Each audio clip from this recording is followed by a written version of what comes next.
Assalamualaikum warahmatullahi wabarakatuh. Halo semuanya, perkenalkan nama saya Intan Permatasari dengan NIM 031122200017. Saya merupakan mahasiswa semester 3 dari program studi akuntansi Setia Suta Atmaja Subang. Di sini saya akan menjelaskan tentang konsep kepemilikan dalam Islam. Video ini untuk memenuhi suatu tugas dalam mata perkuliahan ekonomi syariah. Pertama, hakikat kepemilikan. Bagaimana Islam mengatur ekonomi? Jadi siapa sih yang mempunyai hakikat kekayaan di seluruh alam dunia ini? Jadi pemilik hakikat yang kekayaan itu adalah Allah Subhanahu wa taala. Sesuai dengan firman Allah Quran surat An-Nur ayat 33. Kemudian bagaimana dengan posisi manusia? Seperti yang telah dijelaskan pada video sebelumnya ya. Posisi manusia ini boleh mempunyai harta tetapi atas izin dari Allah Subhanahu wa taala. Jadi bagaimana izinnya? Allah itu memperbolehkan manusia mempunyai harta, tapi manusia juga harus punya pengetahuan dan pemahaman tentang Nas dan Al-Quran.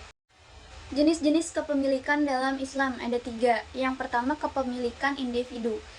Jadi dalam kepemilikan individu itu pemanfaatannya oleh individu itu sendiri dan pengelolaannya pun oleh individu. Yang kedua, kepemilikan umum. Jadi pemanfaatannya itu untuk masyarakat dan individu, pengelolaannya oleh individu atau suatu negara. Contoh dari kepemilikan umum ini seperti pendidikan, kesehatan, dan lain-lain. Yang ketiga, kepemilikan negara. Pemanfaatannya itu untuk negara seperti gaji PNS, administrasi negara, serta pengelolaannya itu oleh negara atau Baitul Mal. Pertama, kepemilikan individu. Seperti yang sudah saya jelaskan tadi ya, kepemilikan individu ini pemanfaatannya itu bisa langsung dirasakan oleh diri sendiri atau oleh individu itu sendiri, dan pengelolaannya pun oleh diri sendiri. Nah, sebab-sebab dari kepemilikan individu, yang pertama ada bekerja. Karena bekerja jadi kita punya kepemilikan. Terus yang kedua, sebagai pengelola atau mudahari pada perseroan. Yang ketiga, sebagai musakot atau orang yang mengairi suatu lahan. Keempat, ada pewarisan. Kelima, ada kebutuhan akan harta untuk menyambung hidup. Jadi akhirnya kita punya kepemilikan individu karena tekad tadi untuk menyambung hidup. Terus ada pemberian dari negara, dan ada juga harta yang diperoleh tanpa daya upaya seperti riba, zakat, diyah, nahar, luqatah, dan santunan dari negara. Yang kedua, kepemilikan umum. Kepemilikan umum itu tadi kan pemanfaatannya oleh umum, oleh masyarakat dan individu. Pengelolaannya oleh negara.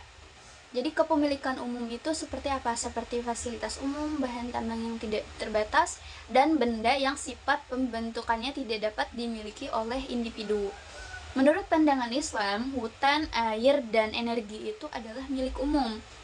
Maka pengelolaannya tersebut tidak boleh diserahkan kepada pihak swasta. Jadi harus sepenuhnya dikelola oleh negara. Nah, hasil dari pengelolaan oleh negara itu juga dikembalikan lagi kepada rakyat, kepada masyarakat gitu. Ada kepengelolaan negara terhadap sumber daya itu menghasilkan keuntungan. Pertama, hasil pengelolaan tersebut menjadi pemasukan yang cukup besar untuk mensejahterakan masyarakat. Kedua, negara bisa melepaskan diri dari ketergantungan terhadap hutang.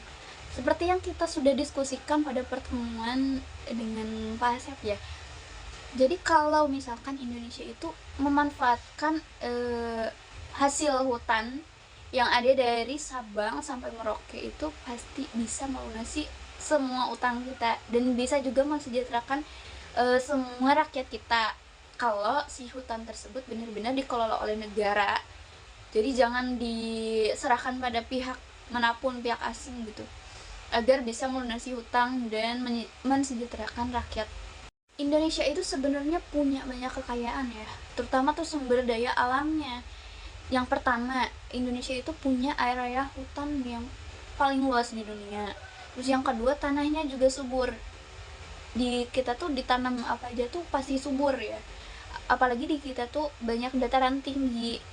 Terus yang ketiga, potensi kekayaan laut. Jadi menurut riset tuh ada 6, juta ton ikan, mutiara, minyak, dan mineral lain-lain. Terus di darat terkandung bahan tambang juga emas seperti emas, nikel, timah, tembaga, batu bara. Yang keempat, di bawah perut bumi tersimpan gas dan minyak yang cukup besar.